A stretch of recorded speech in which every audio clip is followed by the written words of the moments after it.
The digital এডুকেশনে সবাইকে আবার স্বাগত। আমি তোমাদের দর্শন বিষয় শিক্ষক অজয় স্যার চলে এসেছি আরো একটি নতুন ভিডিও নিয়ে। আমি তোমাদের প্রাকল্পিক ও বৈকল্পিক নিরপেক্ষণে অধ্যায় করছি, পড়াচ্ছি তোমাদেরকে সুন্দরভাবে। আজকে তোমাদের কিন্তু 7টি ভিডিও চলে গেছে, আজকে 8ম নম্বর ভিডিও চলছে। তোমরা দেখছো ভালো করে যে তোমাদের এই অধ্যায় শেষের দিকে, আর আশা করি তোমরা খুব সুন্দরভাবে বুঝতে পারছো। যে জায়গাটায় বুঝতে পারবে তোমরা সেই ভিডিও নিচে কমেন্ট বক্সে কমেন্ট করো যে স্যার এই ভিডিওতে একটু বুঝতে অসুবিধা হলো, আরও ভালো করে রিভিশন ক্লাস হবে, আরও সুন্দর করে তোমাদের কিন্তু বুঝিয়ে দেবো আমি। তো আজকে যদি তোমরা দেখো, আজকে আমরা কি করব, বৈকল্পিক নিরপেক্ষ ন্যায়ের আমরা কিন্তু বৈধতার বিচারের নিয়ম পড়েছি, বৈধতা বিচারও করেছি, আমরা কি করে বৈধ হয় দেখেছি, কিন্তু অবৈধ কি করে হয় সেটাও দেখেছি। কিন্তু অবৈধ হলে কি দোষ আসবে সেটা কিন্তু আমরা দেখিনি। আজকে দেখবো দোষটা। ঠিক আছে, চলো দেখে নেওয়া যাক কি হয়েছে। দেখো বলছে বৈকল্পিক ন্যায়ের নিয়ম ভঙ্গজনিত দোষ কি করে হয়। কোনো বৈকল্পিক নিরপেক্ষ ন্যায়ের বৈধতা বিচার করার সময় প্রথমেই লক্ষ্য রাখতে হবে যে প্রধান আশ্রয়বাক্যের বিকল্প দুটি বিসংবাদী বা পরস্পর বিরুদ্ধ কিনা, ভালো করে মনে রাখতে হবে। তো আমাদের বৈধতা বিচার করার সময় সবার আগে যেটা মনে রাখতে হবে যে বচনটা যে রয়েছে সেটা বিসংবাদী না অবিসংবাদী। কেন? কারণ কি, যদি প্রধান আশ্রয়বাক্যের বিকল্প দুটি অবিসংবাদী হয় অর্থাৎ পরস্পর বিরুদ্ধ না হয়, তাহলে প্রধান আশ্রয়বাক্যের যে কোনো একটি বিকল্পকে অপ্রধান আশ্রয়বাক্যে অস্বীকার করে সিদ্ধান্ত অন্য বিকল্পকে স্বীকার করলে যুক্তিটি কি হয়ে যাবে বলো তো, বৈধ। তাহলে প্রথমেই যখন আমরা বৈকল্পিক নিরপেক্ষ ন্যায়ের ক্ষেত্রে বৈধতা বিচার করতে যাব, প্রথমেই দেখব প্রধান আশ্রয়বাক্যটা বিসংবাদী না অবিসংবাদী। যদি অবিসংবাদী হয় তাহলে একটা বিকল্পকে অস্বীকার করে অপর বিকল্পকে স্বীকার করে নেব। আর এই নিয়ম লঙ্ঘন করলে, অর্থাৎ একটি বিকল্পকে অপ্রধান আশ্রয়বাক্যে স্বীকার করে অন্য বিকল্পকে যদি সিদ্ধান্তে অস্বীকার করলে যুক্তিটি হয়ে যাবে কি বলতো, অবৈধ। যদি এই নিয়মটার লঙ্ঘন করা হয়, এই নিয়মটাকে কি করা হয়, লঙ্ঘন করা হয়, তাহলে মনে রাখবে তাহলে যুক্তিটা হয়ে যাবে অবৈধ। এবং সেক্ষেত্রে যে দোষ ঘটবে তাকে বলা হবে বিকল্প স্বীকারজনিত দোষ বা বিকল্প স্বীকৃতি দোষ। এটা ভালো করে মনে রাখবে। আর আমরা জানি, তোমাদেরকে বলেছিলাম যে প্রাকল্পিক ও বৈকল্পিকের ক্ষেত্রে অপ্রধান আশ্রয় বাক্যটাকে দেখলেই কিন্তু তোমরা দোষ হচ্ছে না কি হচ্ছে সেটা বুঝতে পারবে। কারণ আমাদের দেখো, আমাদের অপ্রধান আশ্রয় বাক্যে বৈকল্পিক নিরপেক্ষ ন্যায়ের ক্ষেত্রে বলা হয়েছে যে অস্বীকার করতে হবে প্রথমে, ওই একটা বিকল্পকে অস্বীকার করতে হবে অপ্রধান আশ্রয় বাক্যে। যদি সেখানে অস্বীকারের জায়গায় স্বীকার করে দিই তাহলে সেটাই বলছে যে বিকল্প স্বীকারজনিত দোষ হবে। কিন্তু যদি, ভালো করে মনে রাখবে, কিন্তু যদি প্রধান আশ্রয় বাক্যের বিকল্প দুটি বিসংবাদী হয়, পরস্পর বিরুদ্ধ হয়, তাহলে বিকল্প দুটির যে কোনো একটিকে অপ্রধান আশ্রয় বাক্যে স্বীকার করে সিদ্ধান্তে অপরটিকে অস্বীকার করলেও যুক্তিটা কি হয়ে যাবে, বৈধ হয়ে যাবে। তাহলে এই যে নিয়মটা খুব সুন্দরভাবে মাথায় রাখো যে আমাদের বলে দেওয়া আছে যে কোনো বৈকল্পিক নিরপেক্ষ ন্যায়ের ক্ষেত্রে বৈধতা বিচার করতে গেলে তোমাদের সবার আগে যেটা দেখতে হবে প্রধান আশ্রয় বাক্যটা বিসংবাদী না অবিসংবাদী। যদি তোমাদের অবিসংবাদী হয় তাহলে যে নিয়মটা আমরা পড়েছি সেই নিয়মটা লাগু হবে, সেক্ষেত্রে বৈধতা অবৈধ বিচার করতে পারবো আমি। হ্যাঁ, সেখানে কিন্তু কি হবে না, একটা বিকল্পকে প্রথমে অস্বীকার করে তারপরে বিকল্পটাকে পরে স্বীকার করে নিতে হবে, আর এই নিয়মটা লঙ্ঘন করলে সেখানে অবৈধ হয়ে যাবে। কিন্তু যদি আমাদের প্রধান আশ্রয় বাক্যটা কি হয়, বিসংবাদী হয়, তাহলে সেক্ষেত্রে কিন্তু আমাদের কখনোই কি হবে না, কখনোই কিন্তু আমরা সে যে কোনো আকারই থাকুক না কেন সেটা বৈধ হবে। সেখানে যদি প্রথমে স্বীকার করা হয় তারপরে যদি অস্বীকার করা হয় তাতে কোনো অসুবিধা নেই। ঠিক আছে, যেমন কুকুরটি জীবিত অথবা মৃত, সেখানে কিন্তু বৈধ, কারণ কি ওটা বিসংবাদী আকার। মনে থাকবে কথাটা? চলো দেখে নেওয়া যাক। এবারে আমরা বৈধ অবৈধ আকারগুলো জানবো বৈকল্পিক নিরপেক্ষ ন্যায়ের ক্ষেত্রে। তো বৈকল্পিক নিরপেক্ষ ন্যায়ের যদি বৈধ আকার আমি সংকেতের মাধ্যমে দেখাই, দেখবে যে পি অথবা কিউ, হয় পি অথবা কিউ, এটা প্রধান আশ্রয় বাক্য।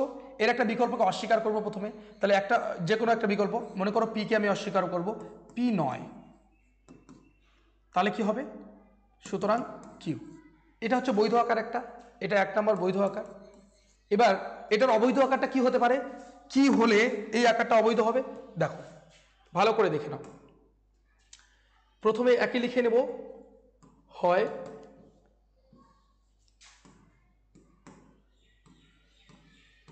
হয় পি অথবা কিউ। তাহলে দেখো ওখানে আমাদের প্রথমে একটা বিকল্পকে অস্বীকার করেছি, তাহলে এখানে যদি কি করি, ওই বিকল্পটাকে স্বীকার করি, সুতরাং কিউ নয়, উল্টো হয়ে গেলেই কিন্তু আমাদের কি হবে বলতো, কি হয়ে যাবে, দোষ হয়ে যাবে। তাহলে দেখো এটা অবৈধ আকার হয়ে গেল। তারপরে আরেকটা বৈধ আকার কি, দেখো আরেকটা বৈধ আকার দেখো, হয় পি অথবা কিউ, তাই না, হয় পি অথবা কিউ। তাহলে এবার এখানে কি রয়েছে, এখানে আমি প্রথমে কিউকে অস্বীকার করব, কিউ নয়, নয় বসানো মানেই অস্বীকার, সুতরাং পি। বোঝা গেল কথাটা? একদম সহজ। এবারে এটারই অবৈধ আকার আমি লিখব। অবৈধ আকারটা কি হবে? হয় পি অথবা কিউ। তাহলে প্রথমে এখানে কিউকে অস্বীকার করতে কিউ, সুতরাং পি নয়। দেখতে পাচ্ছ? তাহলে এই হচ্ছে বৈধ আকার আর এই হচ্ছে অবৈধ আকার। যদি আমাদের প্রথমে একটা বিকল্পকে কি করা হয়? অস্বীকার করা হয়, পরে স্বীকার করা হয়, তাহলে সেটা বৈধ। দেখো, যে কোনো একটা বিকল্পকে তোমাদের প্রথমেই অস্বীকার তারপরে স্বীকার। আর যদি এমন করা হয় যে প্রথমে স্বীকার তারপরে অস্বীকার, তাহলে অবৈধ। প্রথমে স্বীকার তারপরে অস্বীকার, তাহলে হচ্ছে অবৈধ। এই হচ্ছে তোমাদের বৈধ অবৈধ আকার। যে কোনো উদাহরণ তোমরা এখানে প্রয়োগ করো, তোমরা বুঝতে পারবে যে বৈধ অবৈধ। আর বৈধ হলে তোমাদের যে মূর্তি ডিএস অথবা কি এমটি পি। আর যদি অবৈধ হয় তাহলে অবৈধ কি করে দোষটা বের করবো? আমি তোমাদেরকে বলেছিলাম যে অপ্রধান আশ্রবাক্য দেখতে হবে। কাকে দেখতে হবে? অপ্রধান আশ্রবাক্যকে দেখতে। অপ্রধান আশ্রবাক্যকে দেখো। অপ্রধান আশ্রবাক্য এখানে করার কি কথা ছিল? অস্বীকার করার কথা ছিল, কিন্তু এখানে কি করে নেওয়া হচ্ছে? স্বীকার। সেই জন্য বলা হয়েছে বিকল্প স্বীকার জনিত দোষ। বিকল্প স্বীকার জনিত দোষ, এটা মাথায় নিয়ে নাও। তাহলে এই হচ্ছে কিন্তু তোমাদের আজকের ক্লাস। এবারে ভালো করে মাথায় রাখবে একটা বিশেষ কথা, যে এই যে বৈধতার যে নিয়ম, এটা লাগু হয় একমাত্র অবিসংবাদী বৈকল্পিক বচনের ক্ষেত্রে। কার ক্ষেত্রে?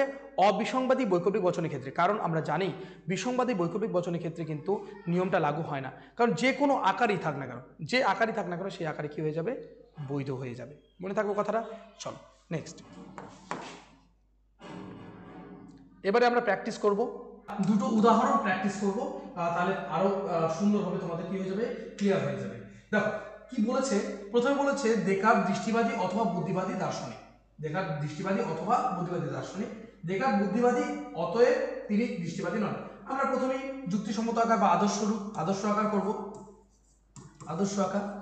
এবার ভালো করে যদি দেখো, এই আদর্শ রূপ করার সময় আমরা দেখব যে প্রধান আশ্রবাক্য যেটা আছে সেটা কি বিসংবাদী না অবিসংবাদী। দৃষ্টিবাদী এই কথাটার অর্থ হচ্ছে অভিজ্ঞতাবাদী। তোমরা ক্লাস 11 কিন্তু পড়াশোনা করেছিলে, সেখানে দেখেছিলে যে অভিজ্ঞতাবাদ আর বুদ্ধিবাদ দুইটা কিন্তু চরম বিরোধী মতবাদ, তাই না? সেখানে এই যে দেকার্ত একজন বুদ্ধিবাদী দার্শনিক, তিনি অভিজ্ঞতাবাদী কিন্তু কখনোই নন, তাই না? আমরা এখানে এটা কি বিসংবাদী না অবিসংবাদী? এটা কিন্তু বিসংবাদী। এটা কোন বছর? বিসংবাদী। কারণ দুটো মতবাদ, বুদ্ধিবাদ আর অভিজ্ঞতাবাদ, দুটো চরম বিরোধী মতবাদ, কখনোই একই সঙ্গে সত্য হতে পারবে না। কখনোই একই সঙ্গে সত্য হতে কি পারে না। যদি আমরা এটা করি, আমরা এর আগের একটা ভিডিওতে তোমাদের শেষে একটা কথা ছিল যে এই রকম যখন থাকবে বিসংবাদের ক্ষেত্রে কি করবা। যেমন আমরা উদাহরণটা করেছিলাম, তিনি দিল্লিতে আছেন অথবা কলকাতায় আছেন, সেখানে কি করা হয়েছিল? বলা হয়েছিল শেষে যে কি করবে তোমরা, আগে কি করবে? প্রধান আশ্রয়কে নয় যুক্ত করে দেবে। কি করে দেবে? নয় যুক্ত করে দেবে। তাহলে দেখো, হয় দেকার্ত দৃষ্টিবাদী হয় দেকার্ত দৃষ্টিবাদী নন, অথবা কি নন? বুদ্ধিবাদী দার্শনিক নন। বুদ্ধিবাদী দার্শনিক নন।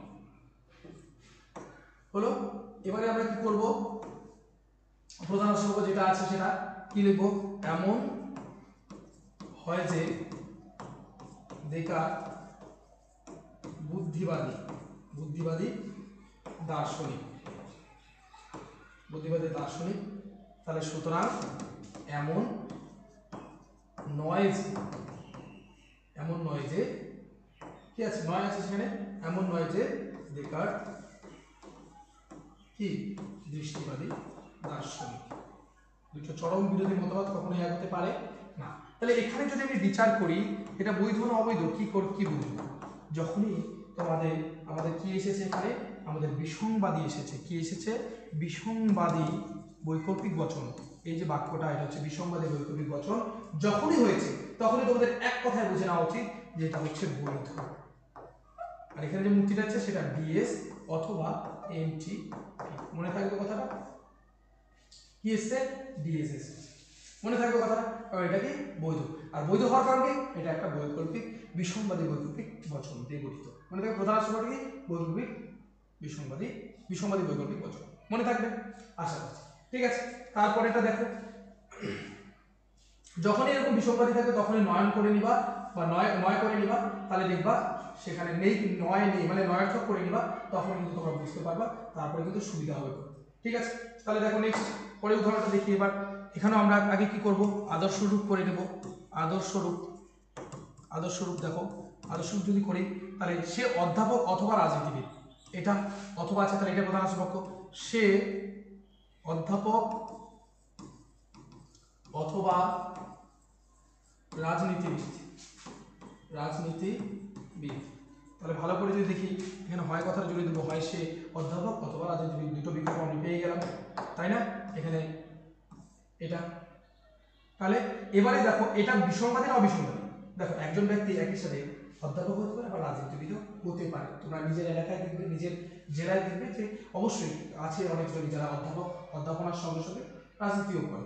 তো হলো এবারে কি আছে, তারপরে দেখো সিদ্ধান্ত কোনটা। সিদ্ধান্ত যদি আমরা দেখি, সিদ্ধান্ত হচ্ছে এটা, তাহলে এটা হচ্ছে কি আমাদের অপ্রধান আশ্রয় বাক্য। তাহলে কি আছে এখানে, সে অধ্যাপক, এখানে নয়ার্থক নেই তার নেই, এমন হয় যে সে অধ্যাপক, তারপর দেখো সুতরাং এমন নয় আছে, দেখো এমন নয় যে সে রাজনীতিবিদ হলো। তাহলে দেখো এবারে আকার আমাদের চলে এসেছে, এটা আমি সাংকেতিক আকারও করে নিব। সাংকেতিক আকার যদি করি কি হবে, হয় পি অথবা কিউ। তাহলে দেখো কি করা হয়েছে, প্রথমে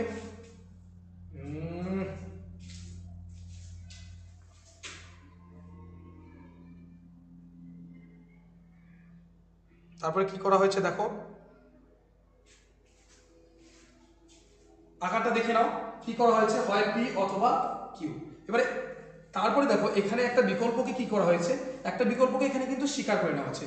এমন হয় যে যখনই বলা হয়েছে যে তার মানে কি স্বীকার করে নেওয়া হচ্ছে, তারপরে দেখো নয় আছে, এখানে অস্বীকার করা হয়েছে। তাহলে অবশ্যই কিন্তু তোমাদের যে এই আকারটা কিন্তু কি হয়েছে বলতো, এই আকারটা কিন্তু বিচারের জায়গা যখন লিখবে এটা কিন্তু একটা অবিসংবাদী বৈকল্পিক বচন, আর অবসংবাদী বৈকল্পিক বচন মানে কি, এটা অবৈধ হয়ে গেছে। কি হয়ে গেছে, এটা অবৈধ। আর এখানে যে দোষটা এসেছে, কারণ এই যে অপ্রধান আশ্রয় বাক্যটা দেখো এখানে কি, এখানে প্রথমে পি সুতরাং কিউ নয়, এটা করা হয়েছে, তাই না? তাহলে এখানে বিকল্পটাকে কি করা হয়েছে, স্বীকার করা হয়েছে। তাই এখানে যে দোষটা হয়েছে বিকল্প স্বীকার জনিত দোষ হয়েছে। আশা করি বুঝতে পারলে। এখানে যে তোমাদের প্রশ্নগুলো হয় যে বিকল্প স্বীকারজনিত দোষ কখন ঘটে, নিয়মটা জানতে পারলে বলতে পারবে। তারপরে তোমাদের বৈকল্পিক নিরপেক্ষণের নিয়মটি কি, তারপরে মূর্তির নাম কি, এই সমস্ত প্রশ্ন কিন্তু তোমাদের এমসিকিউর মধ্যে খুব ভালোভাবে আসে। তাই খুব ভালোভাবে এই ভিডিওটাকে দেখবে এবং শেষ পর্যন্ত দেখবে, তাহলে তোমরা অবশ্যই বুঝতে পারবে। আর যারা দূর দূরান্ত থেকে দেখছো অবশ্যই তোমাদেরকে অসংখ্য ধন্যবাদ, এবং ভিডিওটিকে শেষ পর্যন্ত দেখার জন্য তার জন্য ধন্যবাদ। শেয়ার করো। প্লাস আরেকটি ভিডিও আসতে চলেছে এই অধ্যায়ে, যে ভিডিওটা করলেই তোমাদের কিন্তু শেষ প্র্যাকটিস করাবো, সেখানে আবার বৈকল্পিক নিরপেক্ষণ এবং প্রাকল্পিক নিরপেক্ষণের প্র্যাকটিস করলেই তোমাদের কিন্তু অধ্যায় তোমাদের শেষ। তাহলে দেখা হচ্ছে নতুন আরেকটি ভিডিওতে। থ্যাংক ইউ সো মাচ, ততক্ষণ পর্যন্ত ভালো থাকো।